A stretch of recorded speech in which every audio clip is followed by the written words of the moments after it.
Mon cher Alexis. Mon cher Benoît. Qui est la région de la brasserie. Oh mon Dieu! J'ai même pas fait le campagne, désolé. C'est, pardon? Campagne. Campagne, merci.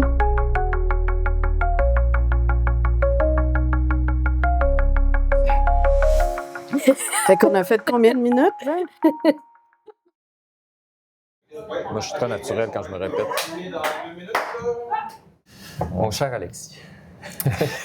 Mon cher Benoît. C'est prête? OK. Alors, merci Alexis de t'être joint à cet exercice d'entrevue en direct de l'île de Garde qui nous accueille généreusement. Je ne sais pas si tu aimerais ça commencer par présenter t'es qui, qu'est-ce que tu fais dans la vie. Moi, je le sais, mais nos auditeurs ne le savent pas nécessairement. Mais non, évidemment. Écoute, je vais faire comme si tu ne me connaissais pas, puis je vais t'expliquer. Donc, je suis Alexis Bernard. Je suis copropriétaire et fondateur de l'agence d'importation de saké, l'eau et le riz. Donc, on a fondé avec ma partenaire d'affaires Délan Etier en 2016. On a fondé l'eau et le riz. Donc, on importe du saké directement du Japon, des sakés artisanaux. On visite nous-mêmes les brasseurs, on déguste, on a nos coups de cœur et puis on les fait venir ici. Puis au fond, c'est né d'une passion. C'est venu d'une passion. Moi, j'ai une passion pour le saké depuis quand même assez longtemps, qui est passée par toute la gastronomie japonaise, toute la culture japonaise qui me fascinait. Puis, comme c'était très difficile de trouver des bons sakés, il y a une dizaine d'années de ça, j'ai cherché des moyens d'obtenir des produits qui m'intéressaient. Puis ça m'a mené finalement à fonder cette entreprise-là, parce que sinon c'était tellement difficile, il n'y avait tellement rien que je me suis dit, bon, il va falloir le faire nous-mêmes. Et donc, c'est un peu comme ça que ça a commencé. Mais justement, on est en 2016. Là. On est dans un moment au Québec où il n'y a pratiquement pas de choix. Il y a essentiellement deux produits disponibles en SAQ. Qu'est-ce qui fait que Alexis, qui parle pas japonais, qui commence à s'intéresser à ça, qu'est-ce qui fait qu'on a une piqûre de dire « Wow, le saké, je veux faire ça de ma vie ». Tu veux-tu la longue histoire ou l'histoire qui te passionne?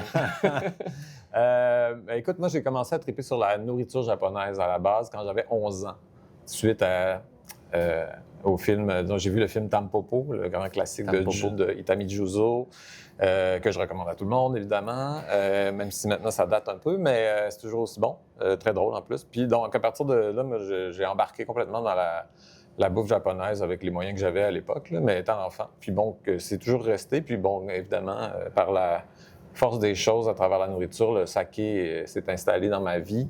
Écoute, ma première bouteille, c'était, je vais le nommer, là, mais c'est Akutsuru, la bouteille de base, là, le futsu bien ordinaire. J'ai tripé, là, j'ai adoré ça. C'était le meilleur truc que j'avais bu de ma vie. Je buvais ça chaud avec mes amis. Donc, avec le temps, en voyageant en Europe, aux États-Unis, j'ai découvert un petit peu plus de diversité de produits. Parce qu'ici, il n'y avait presque rien. Puis, j'ai fini par fonder un club de saké à Québec. Moi, je suis originaire de Québec. Donc, un club de dégustation pour essayer de rassembler les amateurs comme moi autour de dégustation. Mais là, j'allais chercher mes sakés à New York, puis j'ai ramené dans mes valises. Puis c'était un peu compliqué et laborieux. Mais j'ai continué, puis j'ai pris des formations avec John Gantner au Japon. Donc, j'ai pris ces deux cours, là, le 1 et le 2. Saké Professional, exact, puis Advanced Saké Professional. Advanced Saké Professional, donc en 2012 puis en 2014. Donc là, j'avais de la formation, j'avais de la connaissance, j'avais un petit club autour de moi, mais j'avais pas de saké. Donc, c'est comme ça que... Problème majeur. C'est un problème majeur. Donc là, aller à New York pour acheter des sakés pour les ramener dans mes valises, c'était pas très payant. Ça coûtait cher de passion. Puis donc, j'ai décidé que j'allais importer, mais je voulais pas faire ça seul. Puis donc, je connaissais Délan. On avait travaillé ensemble chez Camellia Sinensis. à Québec. Donc, dans le monde du thé, de la dégustation, je savais qu'on avait des affinités. Elle parle japonais. Elle avait plein de qualités que j'avais pas. Donc, je suis allé lui proposer de partir l'entreprise, puis c'est comme ça. Donc, Mais ce qui est le fun, c'est que ta passion, elle se ressent beaucoup aussi à travers l'industrie en général. Il y a beaucoup de gens qui m'arrivent en me disant, ben nous, c'est Alexis qui nous a fait découvrir ça, qui nous a fait découvrir des bons sakés. Je pense à Mathieu à l'île de Garde qui nous disait exactement ce témoignage-là. Ouais. C'est à travers ces petites découvertes-là que la piqûre se donne. Toi, la piqûre, on s'entend que tu l'as eu au niveau du goût, au niveau du premier saké que tu as goûté. Mais je sais que tu es quelqu'un qui aime beaucoup la culture, la transmission de la culture, des savoirs. Y a-tu un aspect dans le saké, dans le niveau culturel japonais, que tu as vraiment dit, tu as trippé, c'est venu te chercher à l'intérieur? Oui. Bien, il y a beaucoup de choses qui m'ont fait tripper sur le saké, sur la culture japonaise. Mais la culture du saké, oui, effectivement, j'ai beaucoup accroché parce que le Japon est un pays ancien avec une culture ancienne. Les brasseurs portent, et puis ils le disent aussi, mais tu sais, ils portent et pour eux, c'est un grand devoir, tu sais, de la tradition qui les a précédés, leur famille, bien sûr, parce que des fois, tu te rends compte du monde, tu sais, c'est comme 10e, 12e génération et plus de producteurs. Bon, là, ils portent la lignée familiale, mais même sans ça, tu sais, ils portent la tradition entière de la production, la fierté d'avoir perpétué ça. On le sent, tu sais, quand on les rencontre, ils ont un grand respect pour tout le travail qui a été fait avant eux.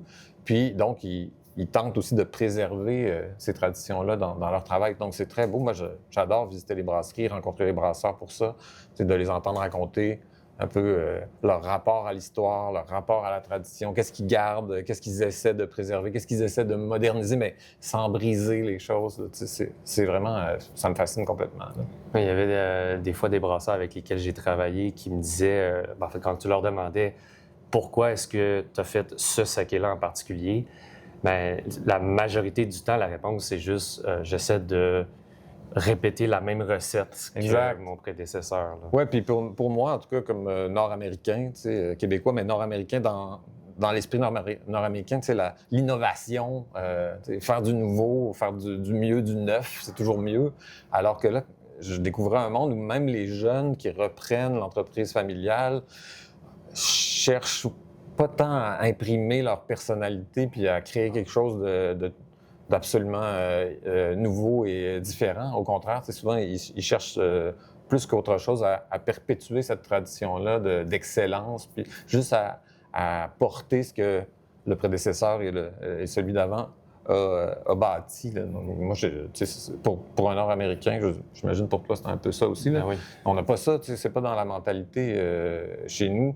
Ça paraît même un peu étrange, mais j'ai trouvé ça très, très beau. Puis ça a nourri, on dirait que ça atteignait quelque chose en moi qui manquait. Là. Le saké paraît encore mystérieux pour beaucoup de gens ici. Et donc, moi, je veux démystifier ça pour que les gens se sentent à l'aise de dire, bon, à soir, je vais ouvrir une bouteille de saké, je vais faire un accord avec du saké, je vais aller au restaurant, je vais prendre du saké. C'est pas compliqué, ça se fait, c'est bon, c'est le fun. C'est ça que je veux. Ben, mets-moi à l'aise. Tu m'as amené une bouteille de saké. Oui! Tsuki no Katsura, qui a été une de mes très belles découvertes, mais parle-m'en-en. C'est délicieux, d'abord. Hein? Tsuki no Katsura, donc c'est la brasserie Masuda Tokubi Shoten. Appelons-la Masuda pour les intimes. Pour les intimes. Mais c'est Monsieur Masuda, en fait, hein, qui produit ça. C'est une des très vieilles brasseries que j'ai eu l'occasion de visiter. C'est une ancienne brasserie de la région de Kyoto, plus spécifiquement à Fushimi, donc qui est connue pour la qualité de son eau, d'une eau très douce. Donc, la région de Fushimi, en général, à cause de l'eau, produit des sakés qui ont un côté très suave, très élégant, avec des textures super soyeuses. Déjà ça, moi, je sais pas, ça me parle. J'adore ce genre de style-là. Puis donc, ils produisent depuis presque, sont à 400 ans là, à peu près d'histoire. Donc, c'est une des vieilles brasseries de la région. Monsieur Masuda est un homme, un homme super intéressant qui porte plusieurs générations de brasseurs derrière lui.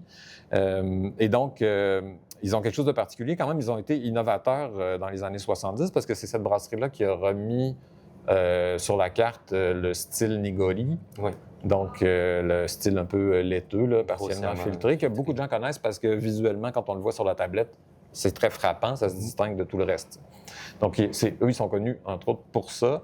Donc, oui, ils ont une tradition, mais ils arrivent à quand même innover à travers ça.